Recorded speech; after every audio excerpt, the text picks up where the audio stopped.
Warning, the following review contains many mispronounced Korean words. For those who balk at butchered Korean, viewer discretion is advised. Annyeong! My name's Mate Rue, the host of the 50 Shades of Horror. The host is also the English title for our 29th movie today. Here's where you can find this 2006 film available for streaming. The Korean name is Gwomul, meaning monster, an already taken title. Though the English title is great for hinting at the movie's symbolism, it begs us questions like who or what is the host, and what type of host is it? Is it the type of host that welcomes guests into its home? Or is it the type of host that is plagued with a parasite? By the way, that's the title of the 2019 Oscars Best Picture, which was also directed by Joon-Ho and stars Song Kang-Ho. Both metaphors work for the host. The first for the theme of hospitality. The heroes accept the people in their lives, even as their patience is tested. We see that caring for those around you is what brings the light in dark times.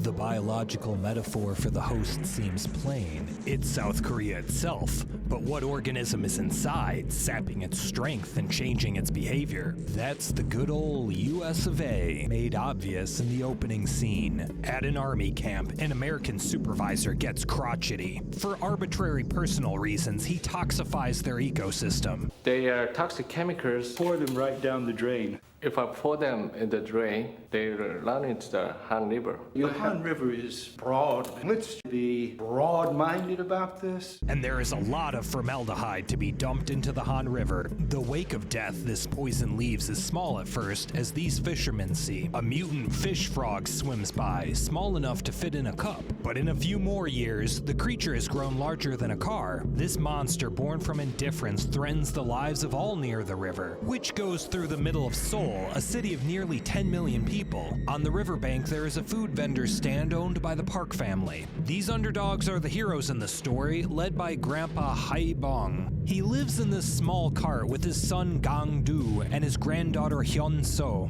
His other son Nam-il and his daughter Nam-ju live nearby. Nam-il was once a political activist, but now spends his days getting drunk. Nam-ju is a professional archer, competing in televised events. While her aim is perfect, she takes so long setting up her shots that she forfeits. Gang-do is the most embarrassing of the siblings, sleeping constantly. He technically works at the shop, but most of the time you can barely tell. He steals from his dad here and there, and nicks from the customers too. For instance, he takes this squid leg from a customer, though his dad sets him straight.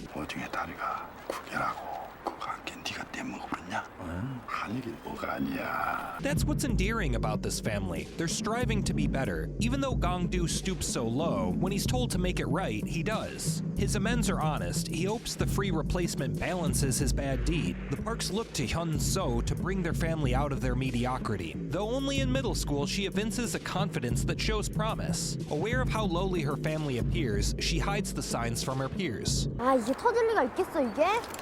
이게 진짜 사람들 앞에서 뻔하게 쪽팔리는 거 아빠나 가져. That decision to give back her budget phone has dire consequences. The monster has Hyun-so in its sights during its first major attack. Gang-do tries to run away with her, but loses her in the confusion. He sees his daughter taken away by the monster, powerless to help. Everyone near the river is quarantined for fear of a virus. The Parks unite and lament the loss of their youngest family member. This scene shows the strange sense of humor in the movie, with its melodrama. While warranted, the lack of dignity of their grief makes the Parks laughable. Their buffoonery only rises as Gang-do makes a foolish confession. 혹시 그 생물체 직접 만지거나 접촉하신 분 계십니까?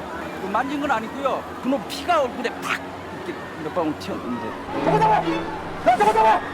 This leads to an even scarier monster, authoritarian control. I'm not saying the creature is harmless, but I understand it. It just wants to survive, which is scary for its prey, but it isn't cruel. It's even graceful as it does its Black Widow flips all over the place. But the perversion of facts by the containment crew is malicious. 이봐요. 아니 지금 뭐가 어떻게 된 건지 빨리 지금 자세하게 얘기부터 해줘야 될 거 아니야. 왜? They cover up their role in creating the beast, hurting anyone who spreads the truth. Their lack of compassion is most clear when Gong-do receives a call. Hee-Bong is alive, calling from a dying phone from another victim. But when the Parks ask for help finding her, they meet a brick wall. They're told the call can't be traced, so nothing can be done, which leads the family to escape to conduct their own search for Hee-Bong. Camping out in the family business, Hae-Bong coaches his children. 애들 보기엔 강두애가 그렇게 한심 봤다냐? 네. He tells Nam-il and Nam-ju to lay off Gong-do, to forgive his shortcomings. Their boredom at their dad's emotional outpouring is pretty funny, though the humor dissipates as they get eyes on the creature. They attempt to shoot it down, but the massive thing shrugs off their attacks. Hae-Bong buys them time to escape, being fatally wounded in the process. Distraught, Gong-do allows himself to be captured by the authorities. Nam-il and Nam-ju split up to avoid capture while searching for their niece. I like how Nam-ju lives in the recesses of the bridge, just like the monster. Nam-il contacts an old college friend to trace Hyun-so's cell phone call, which reveals just how easy it would have been for the authorities to help, as they discover her relative location in mere minutes. His friend sold him out to collect a bounty, though Nam-il escapes them. I like how his friend doesn't want Nam-il to get caught, he just needed the money. It shows how the struggle to succeed in Seoul makes people hurt those that are close to them. But while they're pitted against each other, the spirit of their friendship remains. Gong-do's challenges at this time are among the creepiest in the movie. The American supervised team finds the elusive virus in his head. Very few know what I'm going to tell you. My lips are sealed. No traces of the virus were found in any of the patients. There is no virus whatsoever. So they bore a hole in his head. Yikes. I was worried he'd be comatose. Thankfully he isn't, and he threatens to spray his contaminated blood on them. Using their own lie against them, he's able to break free and look for Hyun-so. Nam-il shares his findings with his siblings, and they all meet at the river. The government is releasing another toxin meant to kill the virus. This poison, called Agent Yellow, provokes a protest from the concerned citizens. And the monster isn't gonna pass up this all-you-can-eat buffet. So while the monster goes for the protesters, the Parks go after the beast. The Agent Yellow doesn't kill the river dweller, but it is stunned. When Gong-do gets up close to it, he finds Hyun-so in its mouth. As he pulls her out, he realizes that he's too late and his daughter is dead. 어른들 말씀에도 사람의 진정성은 반드시 사지를 절단해서 끝장을 보는 게 그게 사람 된 도리라고 그랬는데.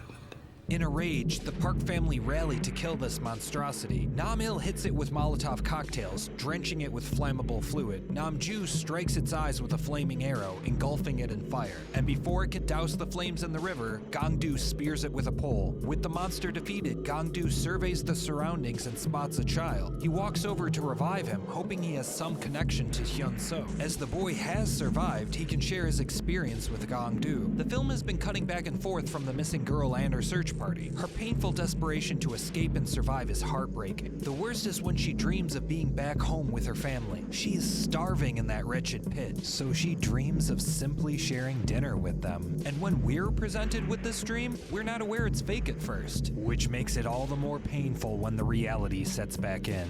And the knife twists deeper, knowing that her hope of survival was doomed. Despite her hunger, she shared what little sustenance she found with this boy. His name is Seju, a homeless orphan even before the monster took him. When his older brother Se-jin was killed by the beast, he was completely alone, but Hyun-so cared for him, risking her life so they could both escape. Though her own fate was sealed, her kindness kept Seju alive long enough to meet her dad. It turns out that they have something in common. They've both stolen from the food stand. Gong-do adopts Seju, and we have a bittersweet ending where they share a meal. The ending is just perfect. It shows how powerful horror can be. By showing abject terror, we see humanity pushed to its limits. Outmatched and nearly powerless, the Parks are devastated by these evils. Hyun-so's attempt to survive is as futile as her dad's plan to rescue her, but their passion to reunite saves an equally desperate lost soul. What other genre shows this much torment, or the heroism that fear inspires? By telling us this bleak story, the host shows us how to be better people. By loving your family, even in tragedy, that love can spread out and heal the world. Not too shabby for a movie about a man-eating mutant fish frog. Before I recommend this week's other review, I need to address something. Y'all can call me Wheezy, because I'm sorry for the wait. You see, I got ye old COVID-19 while I was working on this video. By my schedule, I should have been releasing the 33rd shade this week. Being sick made working on this review really difficult, but I'm back. So I will not be releasing new videos on Saturday for now. My hope is to release more than one a week so I can catch up. So you'll probably see a new video every 5 days or so. My goal is to catch up ASAP, so remember to subscribe and click the bell. That way you'll be notified whenever I manage to finish. Thanks for your patience. Alright, this week's recommendation for another review is from Eiga-Man Ray. This channel focuses on Korean and Japanese movies from any genre. You can find quick, spoiler-free breakdowns for classics and new releases. In this clip, Ray praises part of the host I glossed over, its superb art direction. The pacing is on point, the cinematography, the way the camera moves,